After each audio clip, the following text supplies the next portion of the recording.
And let me just ask you some real specific questions, and then I want to get into 2 or 3 real specific topics. How has the one world effort changed over the 30 or so years, roughly, that you've been watching? Well, back in the 80s and 90s, you had a small minority of people talking about things of the New World Order, using that term from time to time as a very future tense goal, but something that was somewhat shrouded in secrecy. It was rarely discussed openly. Today, I'd say for about 10 years now or so, the people who are in favor of this coming New World Order, this global system of government, they feel very comfortable talking about it now, at least in certain circles. You have websites now dedicated to the discussion of the subject from the standpoint of being in favor of it. The World Constitutional Parliament Association that I talked about in my book, that organization operated very quietly behind the scenes. They found out about you if they wanted you in the organization. You couldn't really find out about them. Well, now they have their own website, wcpa.org, last time I checked. And they're just one of hundreds of organizations that are pushing this agenda. And so they have really come out of the closet, and they feel that they have achieved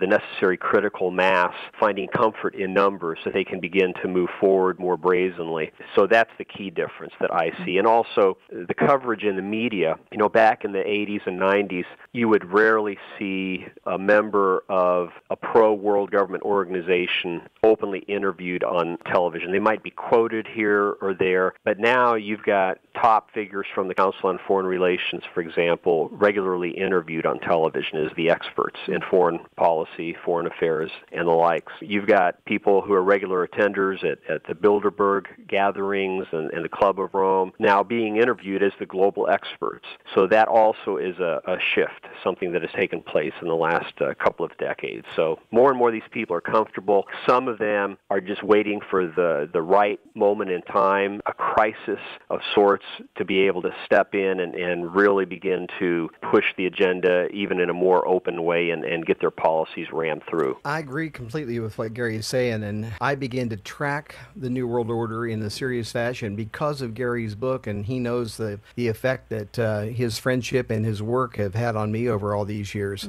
Having traveled with him way back in the 90s together, we know each other quite well, and I've watched this too. And, it's just not the ultra left-wing websites or ultra left-wing commentators that are introducing globalists to us. I think the best minds in America that's always clear and succinct, that's on Fox. I mean, that's Monica Crowley. She's a member of the CFR, Council on Foreign Relations, and yet I listen to her and I appreciate much of what she says from a conservative viewpoint. Part of this is building trust with the public, with people, and they want to put their players out there so that we can get to know them and like them, and well, then we excuse some of the things we may disagree about and see that they're not that big a problem. That's what I think might be the problem, or maybe the danger for us, that we let our guard down because, they're such nice people. Gary Ka, I have heard you say, and perhaps I've read it as well, that I've heard you say that people say that if the world would just be one, then people can't fight with one another. And I mean, it sounds wonderful. Globalism sounds perfect for our troubled times, but yet it's not only is it not going to work, it's going to be headed by a very evil person. Yes, it's a dangerous view to hold, although it sounds wonderful in a utopian setting. And I can tell you the only way any type of global system of government would work is if Jesus himself was in control. Right. But the evil one wants to imitate that. He wants to have his